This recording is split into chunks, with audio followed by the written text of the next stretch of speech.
Tonight, a mystery deeper than the canyons on the edge of a small Idaho town. In 1982, 2.5-year-old Ricky Barnett disappeared from a ranch just outside of Grangeville, Idaho. Now, more than 2 decades later, his case remains open and very much active. KXLY4's Annie Bishop live with us tonight with Ricky's story. Annie?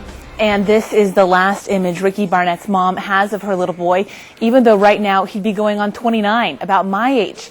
So what happened to Ricky? It's a question so many have spent the past 26 years trying to answer.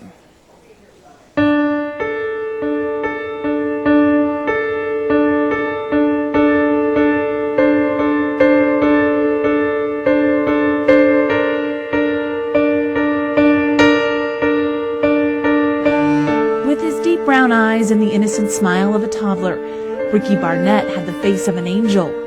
The face of a son. To me, he was special.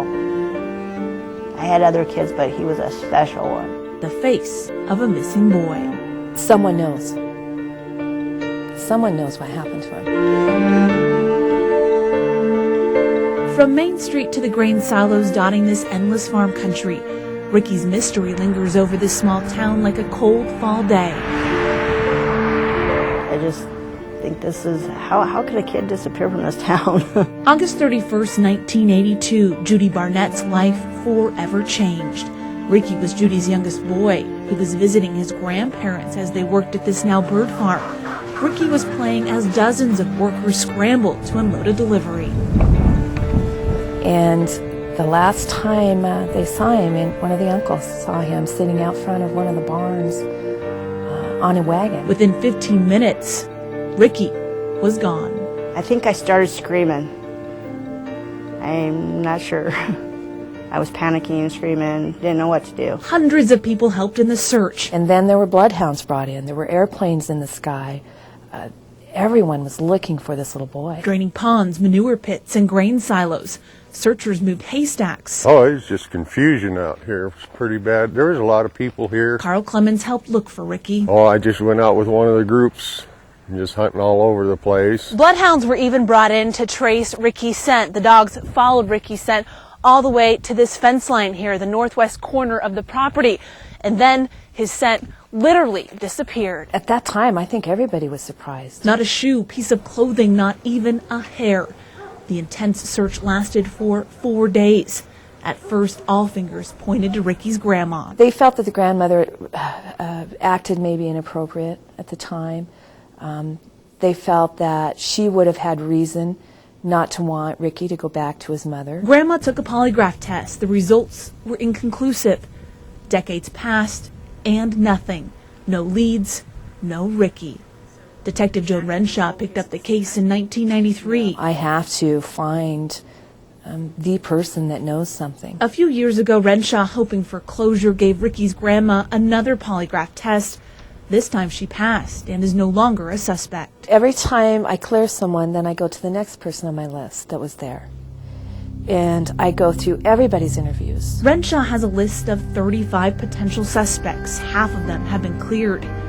Over the years, the evidence has piled up in a vault in the basement of the sheriff's department. More evidence than answers. Judy is convinced Ricky is still alive. I think that he was taken off the ranch and given to somebody to be raised by somebody besides me. I hope that her motherly instinct, is correct, and that we find him alive and well. 2 years ago, they thought they had. Detective Renshaw received a call from the National Center for Missing and Exploited Children. She spoke with a boy in South Dakota. And he's like, I don't know if I'm Ricky or not, but I've had some flashbacks of my childhood, and I don't have memory of some things, and I'm not real certain that I'm who I am. Their baby photos, almost identical. Judy thought her prayers had finally been answered. DNA tests revealed the young man was not Ricky. The news was devastating. It was like me losing him all over again. Detective Renshaw never met Ricky, but his life is now her life's work. It's very important, This is a child. But why keep searching after all this time? Why not? He's missing. We can't close it. That's failure. I mean, I would never ever close a case just because.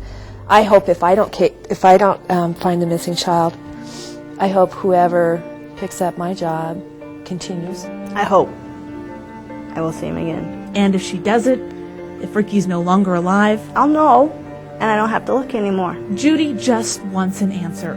She stopped living 26 years ago. So many ups and so many downs. She often wonders what her little boy would look like now. Would he still have that innocent smile?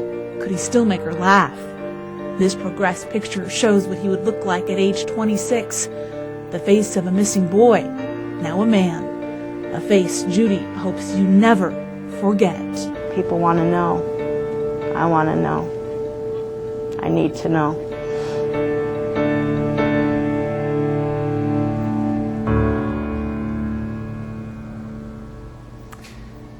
And at the time of this interview a few weeks ago, Detective Renshaw actually followed up what she was calling a significant lead, perhaps the most significant since that boy from South Dakota called. She went to Montana, gave that person a polygraph test, and didn't learn any new information. So now she's working on that list we were telling you about, trying to find that person, as she said, that knows somebody, and she knows that person is out there. And it's difficult because it's been so long. Sure. It's been 26 years. Just trying to track down these people has been a very tough task to complete. I'll bet. But like they said, somebody knows something. Exactly. Somewhere. It's heartbreaking. It really is. Yeah. Hopefully that adult picture will help too. Exactly. And A if you know handsome fella. anything, or if this sparks a memory, Yeah. call the Idaho County Sheriff's Department. They definitely would like to hear from you. All right, Annie, great story. Thanks so much.